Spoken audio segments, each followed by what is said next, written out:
Bismillahirrahmanirrahim. Assalamualaikum warahmatullahi wabarakatuh kepada semua pelajar-pelajar Ustazah. Hari ini kita akan sambung pelajaran yang lepas, iaitu mata pelajaran akhlak tahun 1, adab dengan kawan. Baiklah, pelajar-pelajar boleh rujuk kitab akhlak muka surat 28. Seperti yang telah kita pelajari pada minggu lepas, siapakah yang kita panggil sebagai kawan? Kawan yang baik adalah orang yang rapat dan boleh dipercayai, sentiasa mengingatkan temannya terhadap perkara yang baik dan supaya selalu mengingati Allah Subhanahu Wa Taala. Kemudian, kawan juga seorang yang sanggup bersama-sama kita ketika kita susah dan senang. Seperti yang sudah Ustazah terangkan pada minggu lepas, bagaimana seorang kawan yang baik akan mendorong kita untuk melakukan perkara-perkara yang baik. Baiklah, adab dengan kawan. Pelajar-pelajar boleh buka kitab muka surat 29. Kita ulang sedikit pelajaran minggu yang lepas, itu ada 10 adab dengan kawan. Yang pertama, mengucap dan menjawab salam, bersalaman ketika bertemu. Yang ketiga, bergaul mesra dan menjaga batas pergaulan. Yang keempat, memanggil nama dengan panggilan yang baik. Yang kelima, menziarahi kawan apabila ditimpa musibah. Yang keenam, menolong kawan yang berada di dalam kesusahan. Yang ketujuh, tidak mengata keburukan kawan-kawan. Yang ke-8, menggunakan bahasa yang sopan ketika bercakap.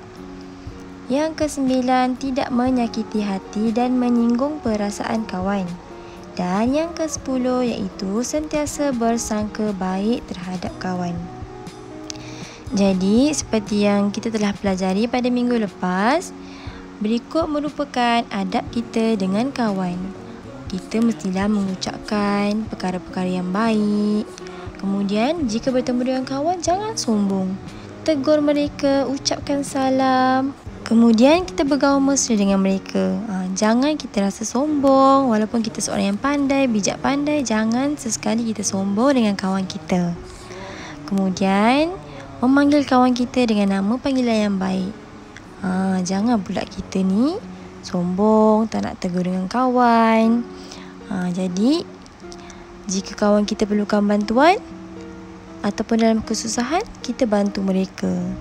Jadi, mereka pun jika kita dalam keadaan yang susah akan membantu kita. Selain itu, menggunakan kata-kata yang sopan ketika bercakap juga adalah merupakan salah satu adab yang penting dalam pergaulan bersama kawan. Yang mana supaya kita tidak menyakiti hati ataupun menyinggung perasaan kawan kita. Baiklah, yang seterusnya, pelajar-pelajar boleh buka muka surat 30. Iaitu 7.3 perkara yang tidak wajar dilakukan terhadap kawan. Terdapat beberapa perkara yang tidak wajar dilakukan terhadap kawan. Yang pertama, bergaduh dengan kawan. Kita jangan bergaduh dengan kawan walaupun kita kata dia bukan kawan baik saya.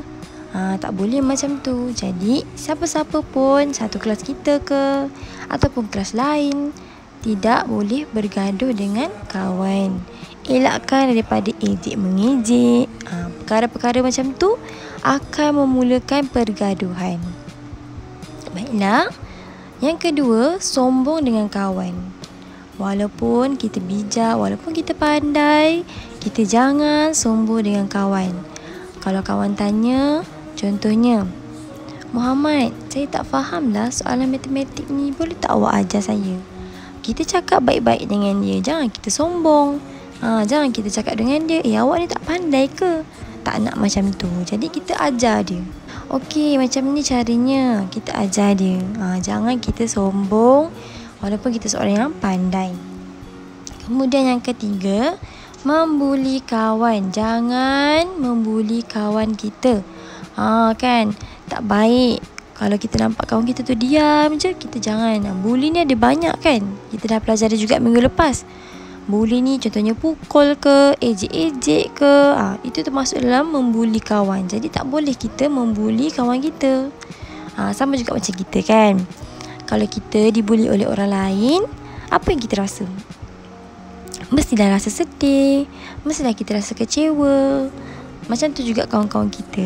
Jadi elakkan dan jangan membuli orang lain. Faham semua anak murid? Baiklah, kita akan sambung nombor 4.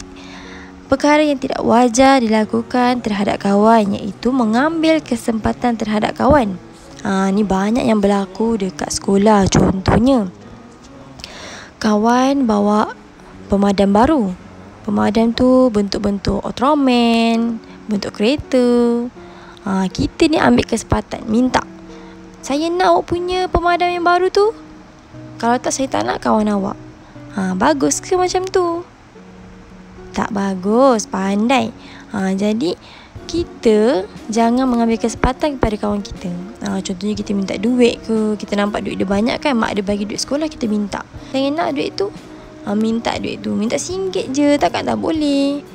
Boleh ke macam tu anak-anak murid? Tak boleh kan? Bagus. Jadi jangan ambil kesempatan terhadap kawan kita. Okey?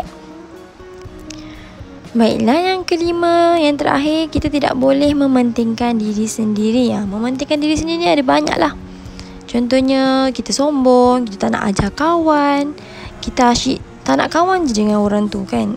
Kita tak suka dengan dia, tak nak macam tu. Kalau boleh, satu kelas tu kita suka semua, kita sayang semua. Walaupun kelas sebelah ke, kelas lain ke, kita tetaplah jangan mementingkan diri sendiri. Kalau kawan nak minta pinjam pemadam ke pembaris, janganlah tak bagikan, bagi pinjam. Tapi cakaplah dengan dia. Nanti awak pulangkan balik tau. Cakap macam tu baik-baik dengan kawan. Nanti kawan pun ingat. Jadi hubungan kita dengan kawan kita tu akan jadi lebih baik, insya-Allah. Baik anak-anak, Ustazah harap semua faham apa yang Ustazah sampaikan pada hari ini.